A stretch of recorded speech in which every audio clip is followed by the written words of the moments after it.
So good afternoon. I'm Dave Booker, Dean of the College of Arts and Sciences. I want to welcome you to the second of our year-long virtual seminar series.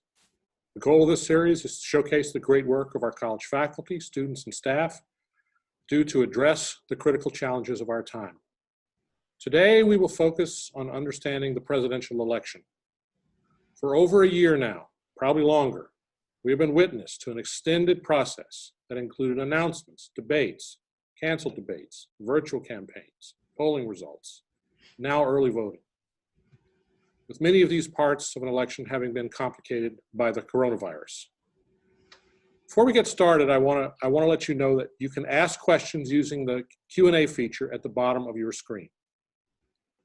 The outstanding panel of experts I've assembled today will help us understand the election from several different perspectives. Bear in mind that my goal is not to debate the candidates, but the processes of an election and how this election compares and or contrasts with previous presidential elections. Let me begin with Dr. Adkins, Professor of Political Sciences and Associate Dean for the College of Arts and Sciences. His area of research and teaching focus on political parties, campaigns and elections, and the presidency. He has published extensively on campaigns and elections and is the author of several books on recent congressional elections. Dr. Adkins, the process of electing an American president is very long, and each election cycle follows certain conventions and always brings a number of surprises. I know that when you teach campaigns and elections, you try to help students understand how different elections compare to others. Pandemic aside for now, how would you say this election process compares to previous ones? For example, we all know that there have always been political divisions, but to me, these divisions seem more acute than in previous elections that I've followed. Am I wrong?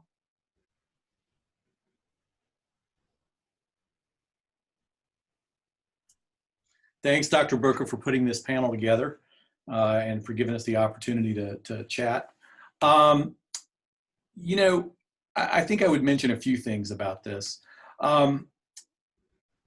I think we have, those of us who were in sort of the boomer and Gen X generations have been a little bit spoiled because during our lifetime, those folks who fought in World War II and lived through the Great Depression had a very astute sense of what America meant to them. And I think it was that ideal of America was something that people commonly shared. But over time, what's happened is that polarization and partisanship has crept into, back into, I should say, politics and our presidential elections. But that's not to say that it hasn't always been there.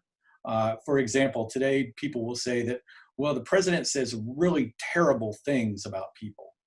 And other people will say, well, they say really terrible things about the president. But let me just give you an example of what people said about John Adams in the election of 1800. The Jefferson supporters, the Thomas Jefferson supporters, said that he was a hideous hermaphroditical character which has neither the force and firmness of a man nor the gentleness and sensibility of a woman. Well, you can't let that go without response. And so the Adams folks said on Jefferson, or about Jefferson, he was a mean-spirited, low-lived fellow, the son of a half-breed Indian squaw, sired by a Virginia mulatto father. These are not things that we would have expected to probably hear in the last 50 to 70 years, dating back from World War II in politics. However, they have crept back into politics, and they've not just crept back into, but they've become very prominent in politics today. So the one thing I would say is that the rhetoric that we are seeing, again, it's not new, but it may seem new to us, is what I would say. The second thing I would say about this is when I look at this election cycle to me reminds me a lot of the Carter-Reagan election of 1980. So in that election, you had an election where the economy was not doing very well in the election year itself. There was really high inflation, there was really high unemployment, and there was this external crisis that was forced on the election, which the election had to work inside of, which was the Iran hostage crisis. And so, as we all know, Jimmy Carter did not win re-election that year. Ronald Reagan ended up winning election and then ushering in sort of a new conservative movement in America. But I see some similarities there between this election cycle and that one. And then, that's the last time an incumbent lost. Now, political scientists would say about this that anytime a president's approval rating going into the election is above 50%, then that president is likely to win re-election. And that anytime the president's approval rating is below 45%, that president is likely to lose re-election. And we have a lot of econometric modeling that supports this. Right now, Donald Trump's approval rating is 44.2% when you look at what we call the Real Clear Politics average of polls. So he is just on the cusp of barely being able, from a statistical sense, to be included, to not be included in the group that would be expected to lose. Just to put that in comparison, the last president to run for re-election was Barack Obama in 2012. His approval rating was 49.7% going into the 2012 election. So, this election, I would say, back to your question, in many ways looks like some elections that we've had before. It's just that you've got a number of different dynamics that are working their way into this election at the same time. Okay, thank you. So I put the pandemic aside, but now I want to bring the pandemic in. So obviously this year's campaign season has been conducted while the country has been confronting the challenges of a global pandemic. I doubt whether, this has ever happened before. It was 1918 was an election year, so I don't know. The pandemic has obviously changed the campaign process and strategies. For example, in-person conventions had to be scrapped in favor of virtual ones. Candidates have had to change the way they campaign, or somewhat. Voters have had to think about how they will cast their ballots.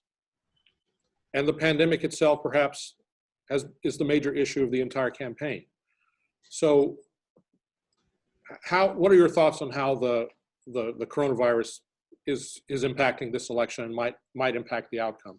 Yeah, so, it's interesting. Pew Research did a survey in August, was published in August anyway. And in that survey, they asked voters what they thought the most important issues were in this election cycle. And believe it or not, the pandemic actually came out as the fourth most important issue. It was not the most important issue. Now, that said, issue number one was the economy, and issue number two was healthcare. And I think there's probably interactive effects that are pushing from the pandemic that are pushing the economy and healthcare to be the first and the second issue. But I was a little surprised that the pandemic itself was not the big issue. And I think that it's because the pandemic has become almost a partisan issue. It's become an issue that you can literally cut a lot of Democrats and Republicans on and know where they stand. And that is in great response to how the president's been responding to this. The election cycle, though, reminds me much of going back to, say, the election of 1896. In the election of 1896, you had William McKinley, who was not a very good public speaker. And in many ways, probably much like a Joe Biden in 2020.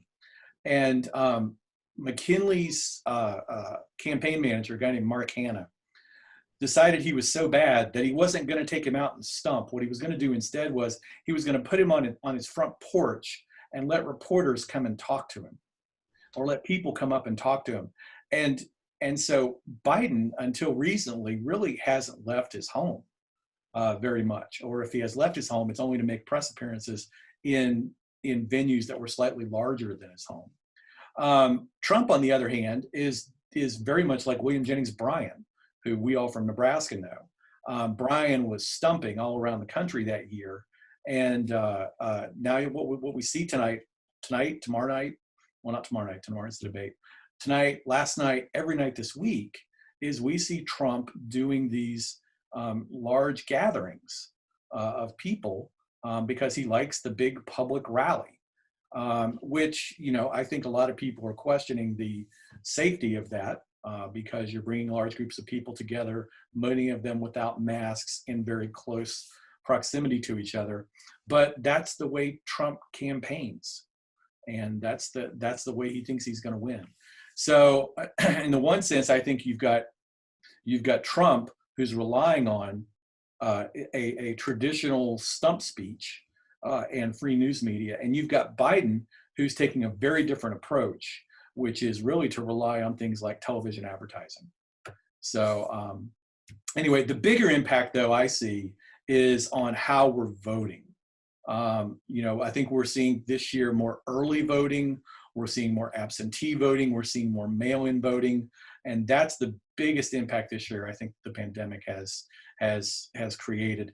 One of the things that I'm very pleased about as a political scientist is to know that some states have been doing this for years. And so we have some best practices already developed on this kind of voting. So we can't talk about presidential campaigns without talking about polls. Yeah. In 2016, it seems that many of the polls got the result wrong. Is there any sense of what happened, and are the polls still a reliable predictor for the outcome of an election?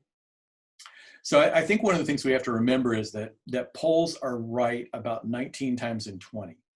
So there's something called a confidence interval, and statistically speaking, the common confidence interval is used as a 95% confidence interval.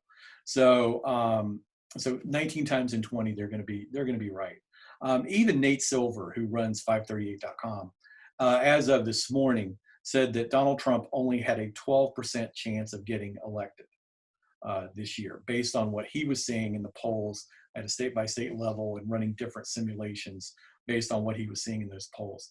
Now, let me give you an example of what that is like. Dr. Booker, if you and I went to Las Vegas and we went to roll the dice, and let's say we're just going to pick up one die, and I'm going to give you $1 million if you can roll a 1, but you're going to give me $1 million if it's going to be 2, 3, 4, 5, or 6. Are you willing to take those odds? No, probably not.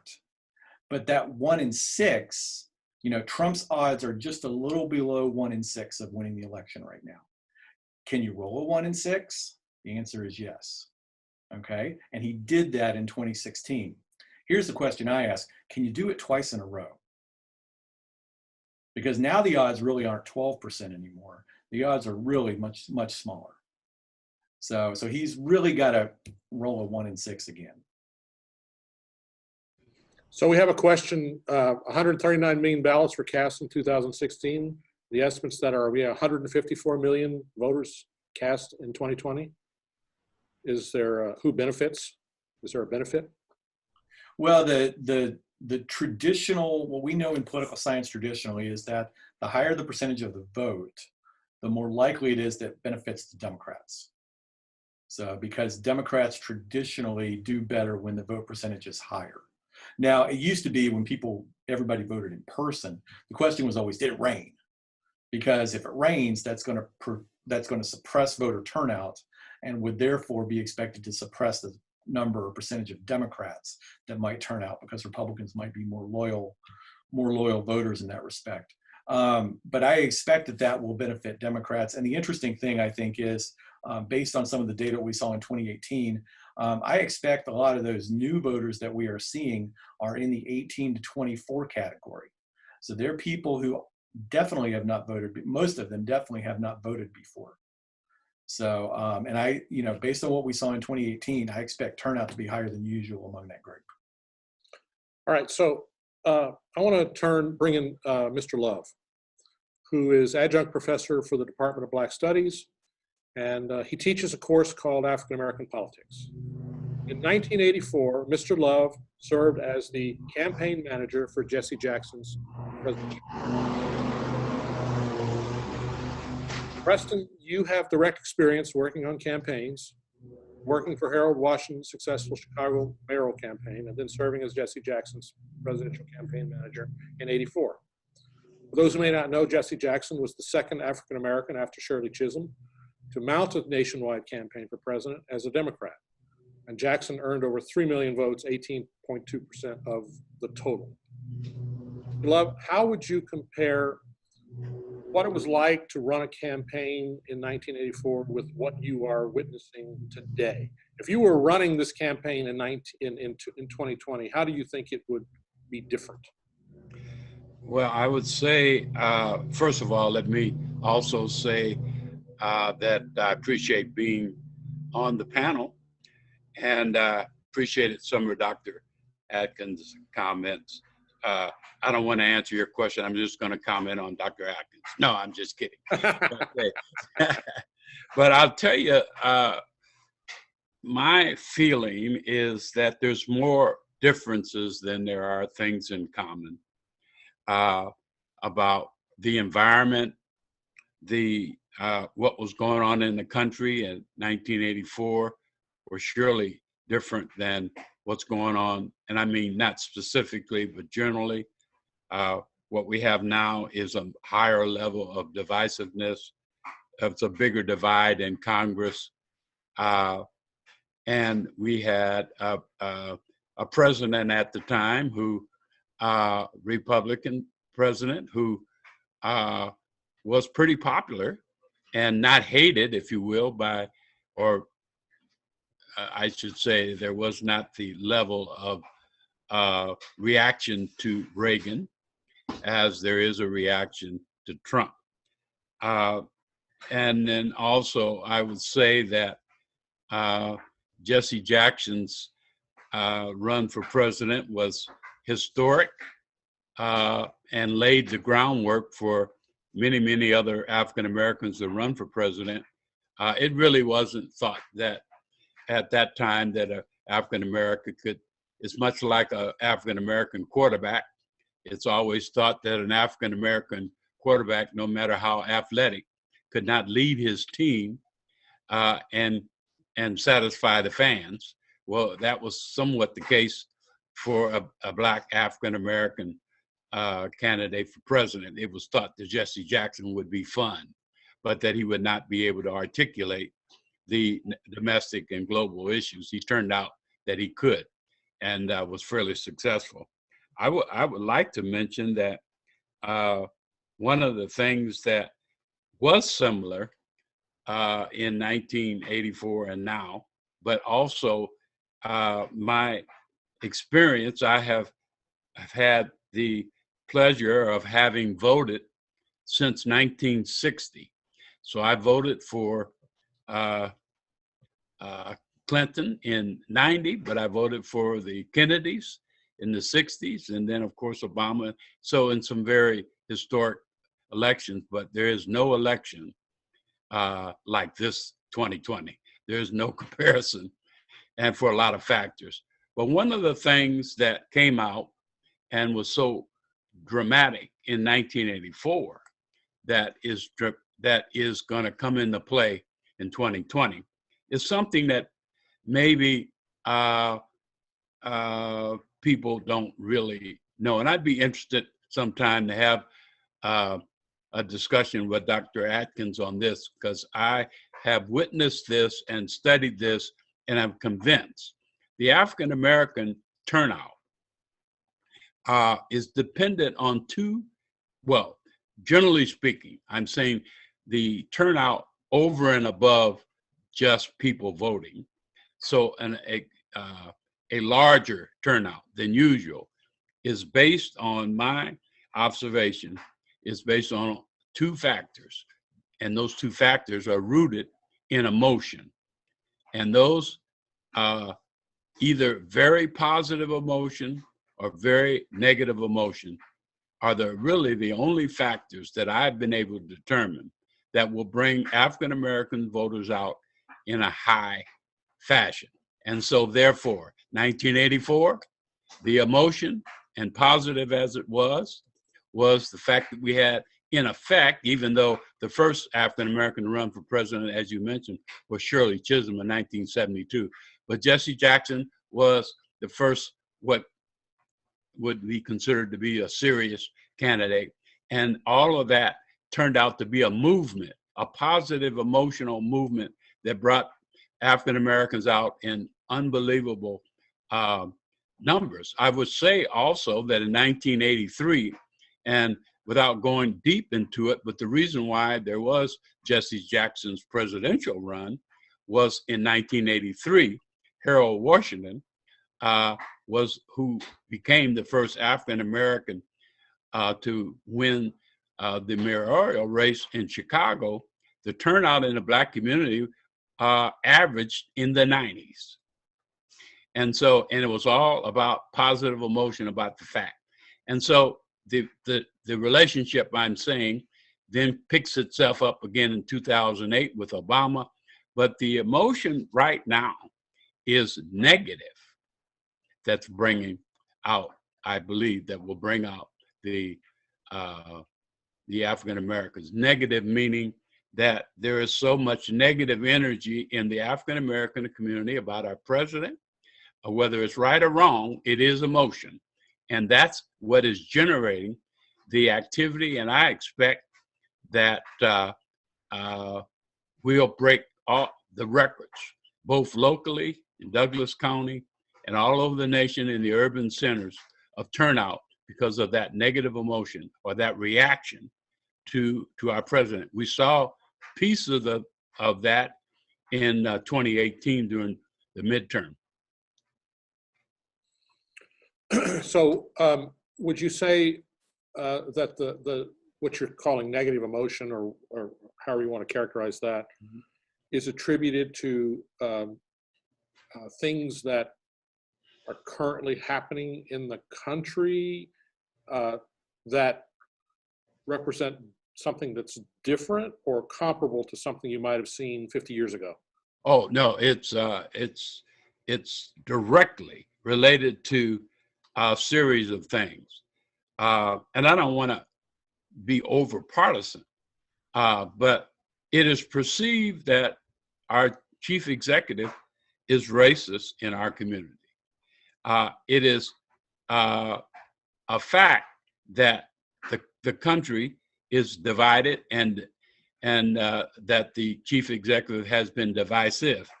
That has activated the minds and emotions of African Americans. But it's more than that. The pandemic comes into play in a unique sort of way with the African Americans.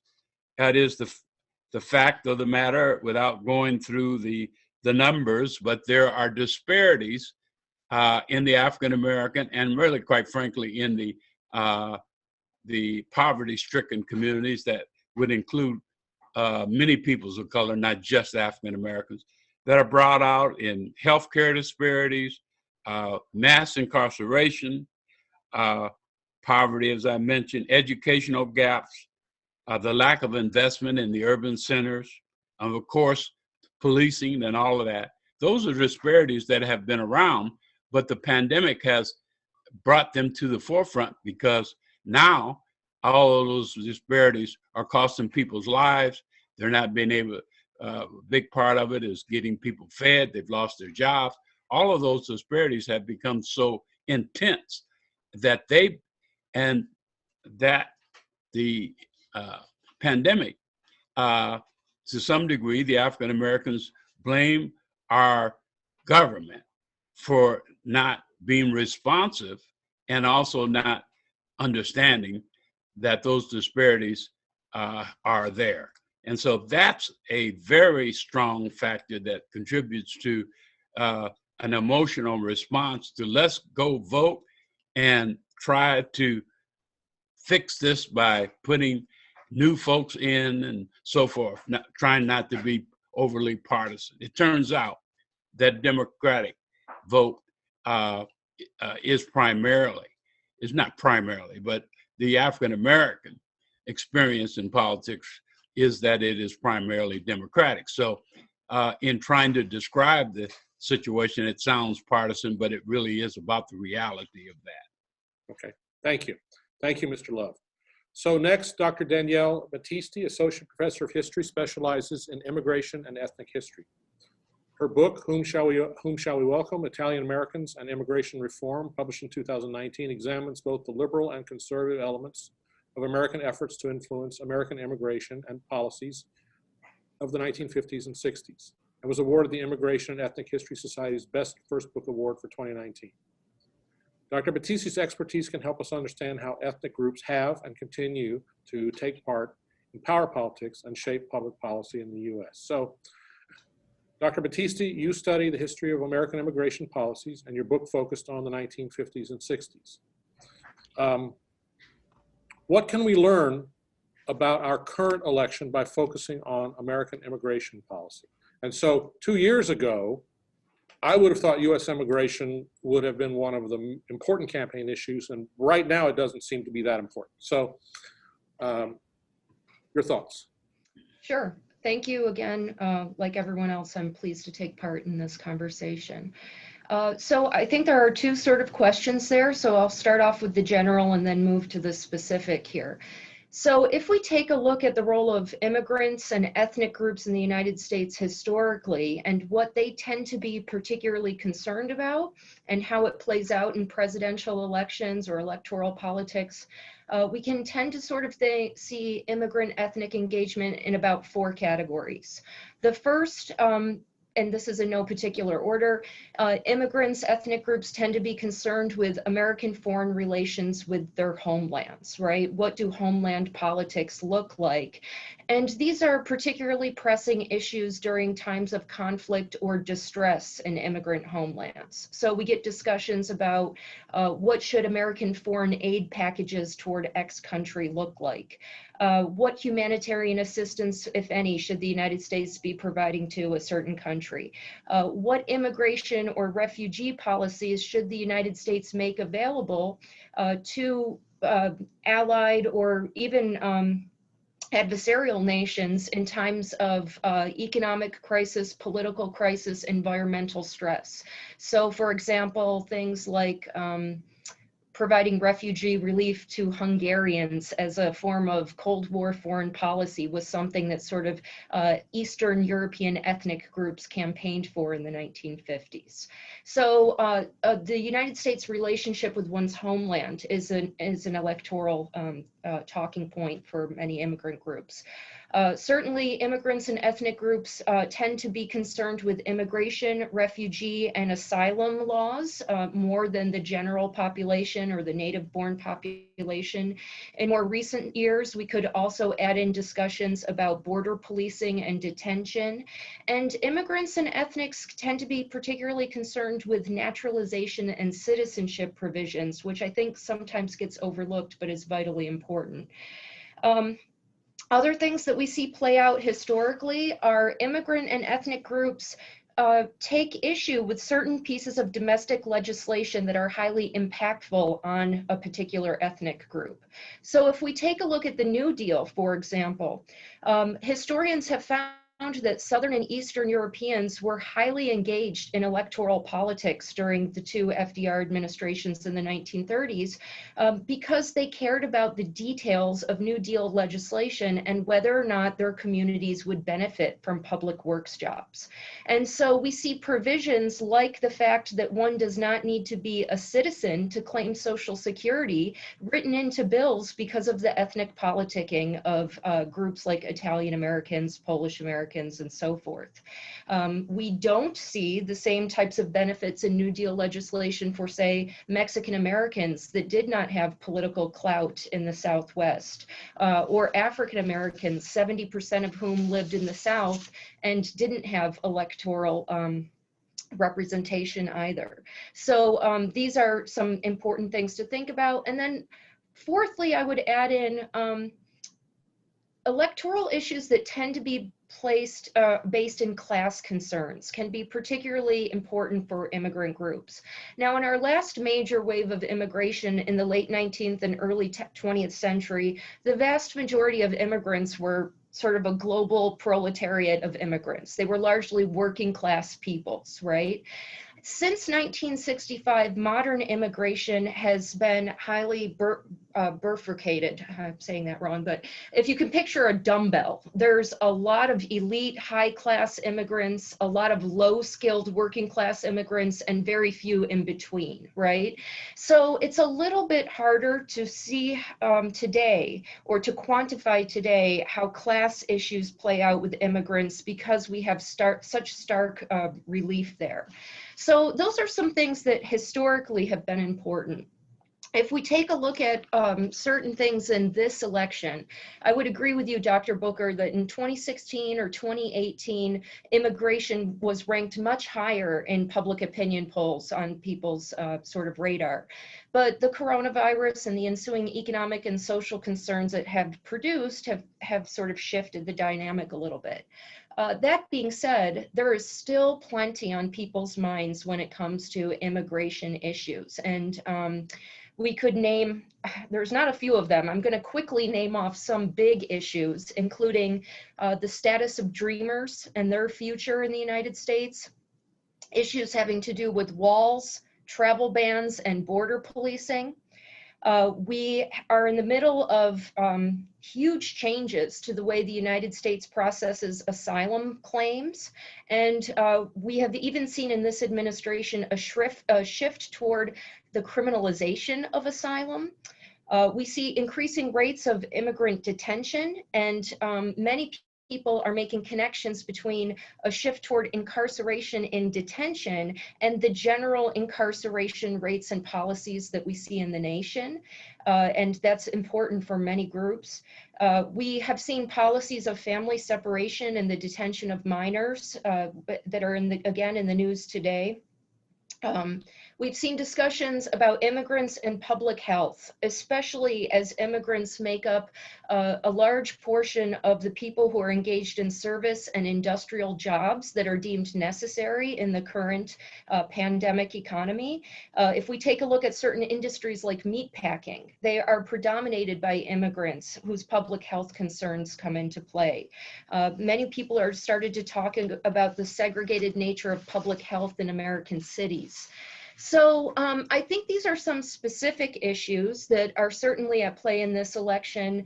And then there's the related issue of how do we conceptualize of American identity and where do immigrants fit in with that? Because I think there's conversations going on right now about whether or not you believe that this country is a nation of immigrants, where various economic and cultural contributions of newcomers have enriched the fabric of America, or do you primarily understand the country to be full, and the vast majority of newcomers bring problems to the nation? Economic stress, divided loyalties, crime, cultural divides that some people claim can easily be surmounted. So I think this election is not just about the specific policies surrounding immigration, but also how immigration and our conceptualization of the nation of immigrants is sort of playing out here, have become important. So policies and rhetoric are equally important, which means that we're in this unique situation where we have an election where it's not just immigrants or ethnic groups that care about these issues, but a broader electorate is thinking about them in ways that they don't always in every single presidential election. Thank you. That was very interesting. And so thinking about, what you studied about the 50s and 60s compared to today, and are there ethnic voting patterns that are shifting now or changing compared to what was going on then? Yeah, so historians, sociologists, people who are sort of involved in ethnic organizing are watching the shift in the ethnic voting is bringing to the political dynamics of certain states that are shifting towards swing states. We can think about the trend of states going from red to purple to blue in some areas of the Sun Belt or the Southwest, Texas, Arizona, Nevada, because of the large influx of Latinx immigrant and ethnic groups and their party allegiances. Now, these are not complete shifts. They're not written in stone. We are watching ethnic politics, particularly in Latinx communities, quite closely right now because, well, Latin American or Hispanic Americans tend to vote Democratic. There are consistently about 30 to 35, sometimes even high 30% or so that tend to vote Republican. And so it's hard in this current environment to just qualify ethnic voting, especially in the United States where we tend to use these pan-ethnic categories like Asian American or Latin American, because there's so many divisions by one's country of origin, class, urban-rural divides, whether or not people identify as white or non-white within those groups, religious affiliations. So what's interesting right now is not only watching ethnic voting trends, but to try to break down those ethnic voting trends and to really understand them better. And I think that's something that both the Republican and Democratic parties have a vested interest in. In this election cycle and the previous elections, presidential election cycle, there's a great deal of talk within Latin American and Asian American communities that the Democratic Party takes these ethnic votes for granted. And what we're seeing in this electoral cycle is that there are many individuals in those groups who are receptive to anyone who engages with them and courts their vote. And so we have seen headway, particularly among Vietnamese Americans, some other groups that we have seen shifts toward the Republican Party in this cycle. They have to do with homeland politics and other issues as well, but because of outreach efforts. Thank you. So we do have a number of great questions, but I want to get to our final speaker and then we'll get to the questions. Finally, we have Dr. Jeff French, who studies neuroscience and behavioral psychology, specializing in reproductive physiology and behavior, vocal communication in primates. Dr. French is one of the most prolific researchers in the history of UNO. In addition, Dr. French has worked with political scientists on stress, politics, and voting. So Dr. French, you're coming at this discussion from a very different angle, the biology of politics. Your work suggests that variance in voting behavior can be predicted by, quote, baseline cortisol levels, and that voting at home is associated with lower cortisol levels than voting at the polls. So to begin, what is cortisol? And so what does your research reveal about voting behavior?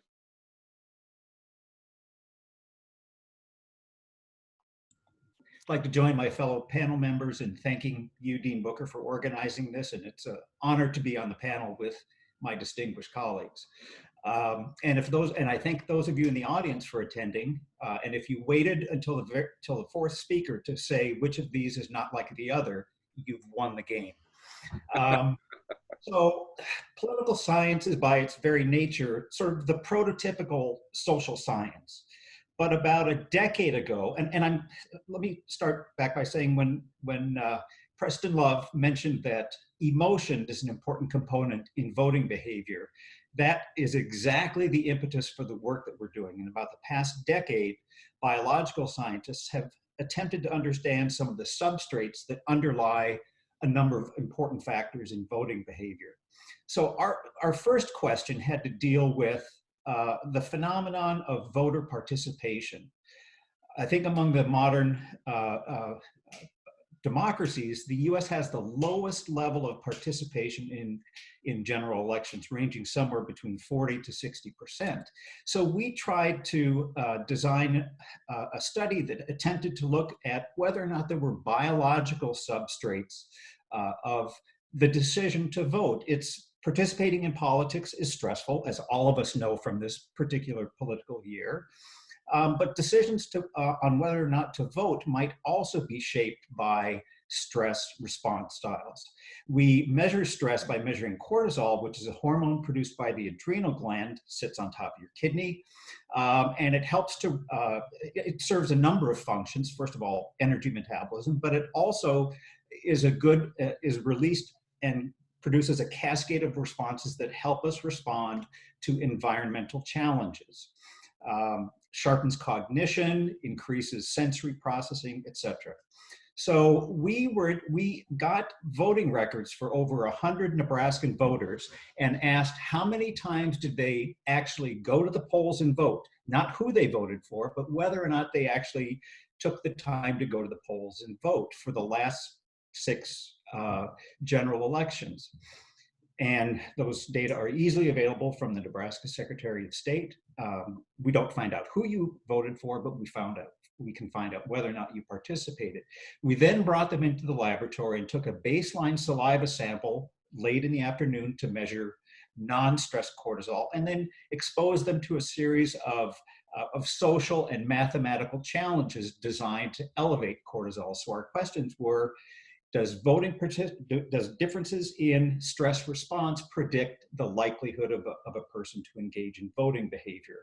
First of all, the way our participants responded to our laboratory stressor did not predict voting activity. However, baseline levels of cortisol, their non-stress levels of cortisol, was a huge predictor of how much they participated in voting activities. Those with the lowest stress voted in 2 times more election than those subjects with the highest stress. People that had the highest stress only voted in about, on average, 2.5 out of the 6 elections. People with the lowest stress in the afternoon voted in 4.5 or 5 out of the 6. So cortisol was a highly significant predictor of whether or not a person engaged in voting. Now, what is the biological significance of elevated cortisol in the afternoon? Well, we know that normally cortisol is high early in the morning and then drops throughout the day. It's high in the morning so we can get energized and organize our life. People whose cortisol levels remain high throughout the day are more prone to depression, have more behavioral disorders, and are more likely to report anxiety. So we speculated that some of these traits may be associated with an avoidance of engaging in what is the fundamental political process, exercising your vote. And so I think you also discovered that voting at home results might result in different stress signals. You suppose that's holding up in today's election, given the fact that there's a lot of stress being placed on people in terms of ways votes might or might not be counted, and voting from home, and the problems with the post office and all the things that have surfaced in the election. So do you think that stress level at voting at home is going to would be the way you would have expected it to be?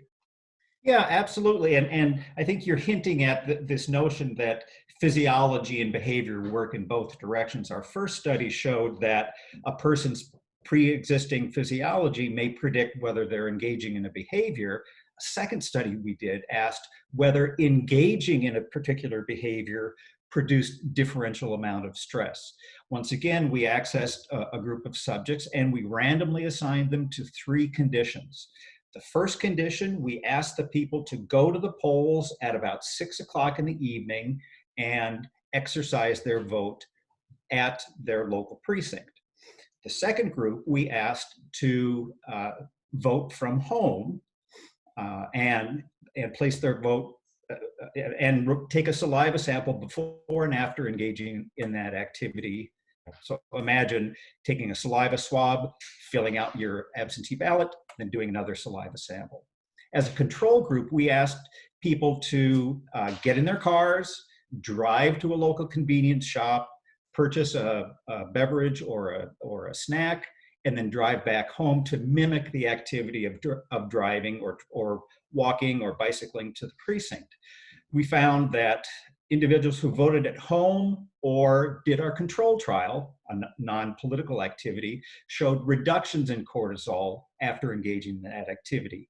On the other hand, those people who went to the polls to vote showed increases in cortisol. So not only does high cortisol predict voting avoidant behavior, but also actually engaging in voting at the polls can elevate cortisol as well. So there are links in both directions we propose between a person's underlying stress physiology and political behavior.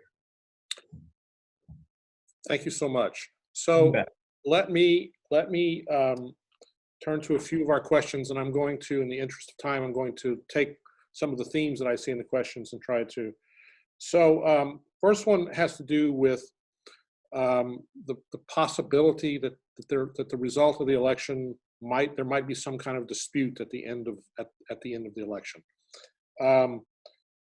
This would not be the first time there has been a disputed election. 2000, there was a disputed election.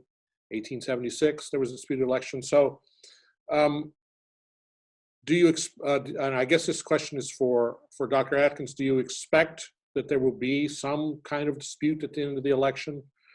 And if so, will it be similar to what 2000, 1876, or something else?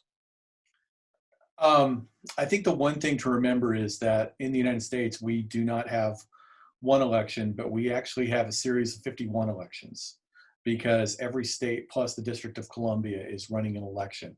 The United States national government is not in the business of running elections. So states run the elections and they report them to the national government. I expect that there will probably be one or more states where in this election cycle where they are close enough that they could be in dispute for a number of days. Whether it'll be the 37 days of the 2000 election or not, I don't know. But I think it also depends on how close the Electoral College vote is. If the Electoral College vote is within, say, in 2000, it was within the number of electors in the state of Florida. In 2000, had Al Gore been winning, and he won 2 or 3 more states, for example, if he wins his home state of Tennessee, which he did not win, that changes the equation. So there's really 2 questions going on. 1, where are the states that are close? And 2, how close is the overall Electoral College vote? And in those close states, by changing the vote and questioning ballots and things like that, like happened in 2000, can they get mathematically the candidate that's not winning to the number they need to win the Electoral College overall? But in any given election, we are going to have states that are within 0.5%. And in most states, 0.5% triggers an automatic recount. So this question is from Lee Denker. So you mentioned a time frame for 2000. Do you think is there a time period how long our country should be prepared to wait for we understand the election results? Yeah. Should we be prepared for something that might take longer than the day after the election? Yeah, I think we should be prepared to wait longer than the day after the election. And the reason for that is that there are, with all these mail-in ballots coming in, there are some states where they actually don't count the mail-in ballots until after the in-person ballots are counted. In other states, they're allowed to count the mail-in ballots as they come in, and yet other states, they can start counting them that morning. So there's really 2 different things that are possibly going on here. One is, how long does it just take to count the ballots? I think it's going to take a few days in some states. But then the question becomes, are there states where we're within such a small margin of error that we may need to have a recount? So this is what I would call a dark question, but I think it's an interesting question. So if we had the election, and we have in all honesty, we have 2 elderly gentlemen who are running for president. They're both in their 70s. One's in his late 70s. We have the election. We have an outcome. But something unfortunate happens to the winner. What happens before the person takes office? Are you asking me that question? I'm asking you. Me that question. My understanding is that in the party rules and et cetera, that it's the vice presidential candidate who ends up becoming the president.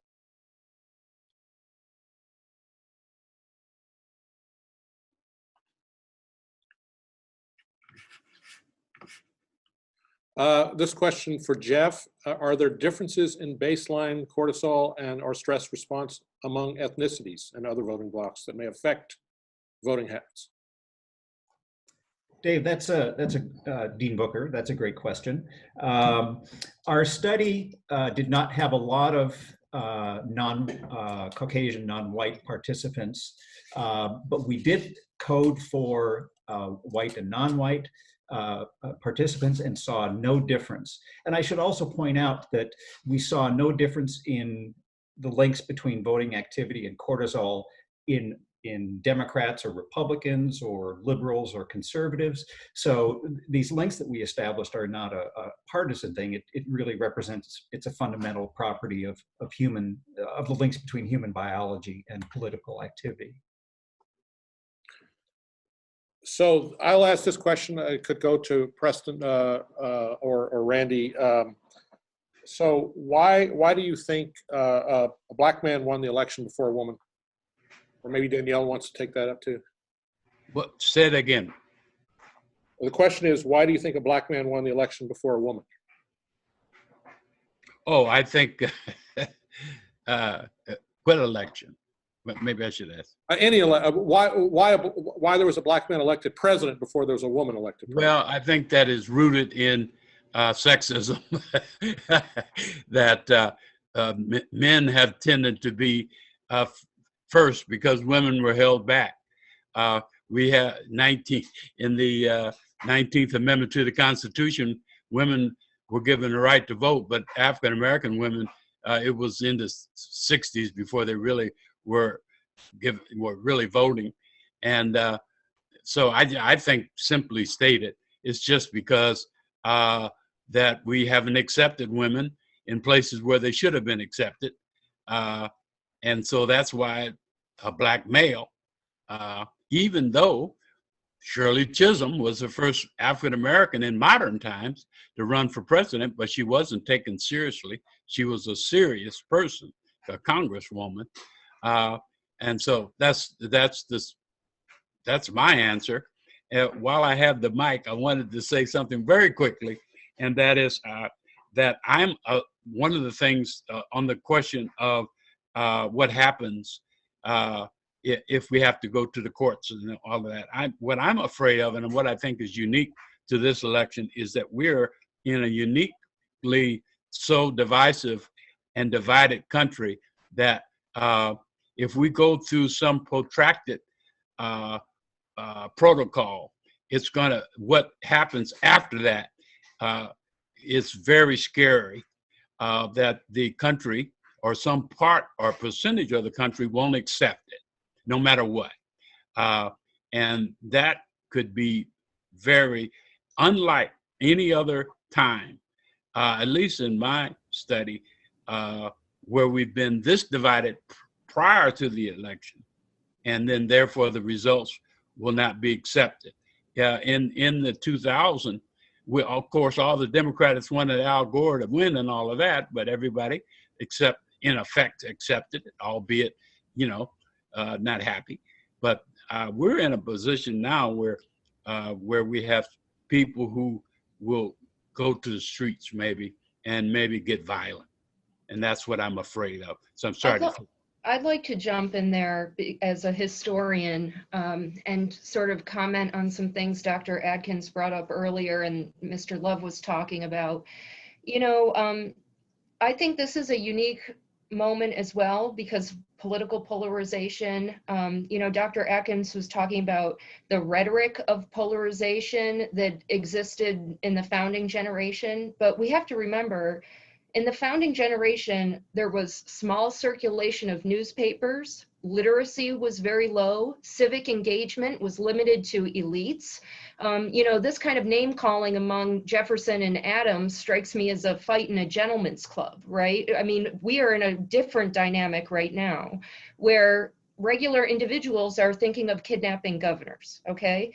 Another issue is, in the founding generation, people were creating and building up norms, and we are now in a situation where people in the government are tearing them down. And so these are fundamentally different moments, I think, and it's, I think, appropriate for us to be worrying about potential scenarios, right? Another issue, if you don't mind, if I'll comment on, one of the readers or audience members asked about the role of third parties, and I think this is quite interesting. Because we have seen third-party insurgencies of progressives, the Bernie Sanders cohort. And again, Dr. Adkins sort of brought up William Jennings Bryan, who maybe we can compare to Trump in political style, but certainly not in much else. You know, he was a third-party candidate for populists who were fighting against Eastern banking interest and for lower interest rates for working class peoples. He was fighting for electoral reform and more democratic representation in politics. And so I think in the populist movement of the late 19th and early 20th century, we see a strong third-party insurgency that it forced reform within the major political parties, both of them, but primarily the Democratic Party. And I think that we're seeing something akin to that right now. If we think about the Tea Party movement as a third-party movement in the making, you see that it forced reform within the Republican Party, right? So I think the role of third parties is to, in our country, reshape the politics of the two major parties. And so I think that we're in a moment where that is happening. Whether that's for good or bad, I don't know, but that's something to watch as well. Anyone else?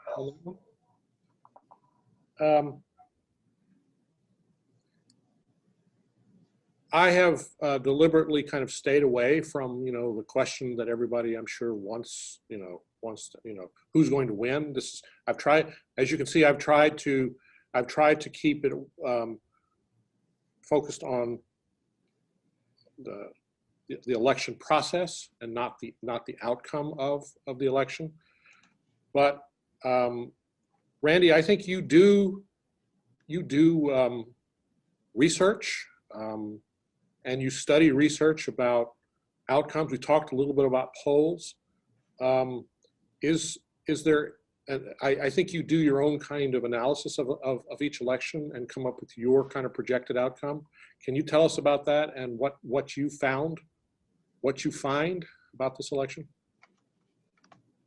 Oh, I'm not sure that I'm taking any stand on what's going to happen in this election after the last election where I was wrong.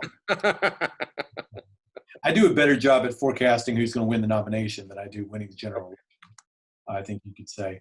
But like I said, I mean, I think that the modeling shows that, there's probably a 5 in 6 chance that, maybe even a little higher, that Joe Biden is going to win this election. But given it, keep in mind that that's based on polls that have been taken in the last week to 10 days, and each of those polls represents a snapshot in time. So things can change. The one thing to keep in mind about this year is that so many people have already voted that those polls may not matter as much as they usually do as we close up to the end of the campaign here. I think we have 13 days left before Election Day. So, as I said, I still think Trump has a chance to win the election, but he sort of has to run the table. And just to tell you what I think is happening out there too, look at the amount of money that Joe Biden has raised relative to Donald Trump. As of this morning on opensecrets.org, Joe Biden had raised $809 million for his campaign. Donald Trump had only raised $552 million for his campaign. And originally we thought that Trump was going to have this huge advantage, but it turns out that hasn't been the case at all. In terms of the cash on hand that they have left to spend in the final weeks of the campaign, Biden has a 3-to-1 advantage over Trump right now, dollar per dollar. And the outside spending that's going on is to Biden's advantage as well. Right now, we are seeing Joe Biden compete in traditionally Republican states like Arizona, Iowa, Georgia, North Carolina, Texas, and that is forcing Donald Trump to play defense. Donald Trump is having to take advertising money out of states like Wisconsin and Pennsylvania and Michigan, which he needed to win in the last election, and spend that money to defend the states that Republicans have traditionally not had to spend money in. Thank you. So I want to thank you for joining us today. I want to absolutely thank the panelists for a really interesting discussion. Our next seminar will be held at noon on Wednesday, November 18th at noon, and will focus on research and teaching about diversity in the College of Arts and Sciences. So thank you so much and have a great day.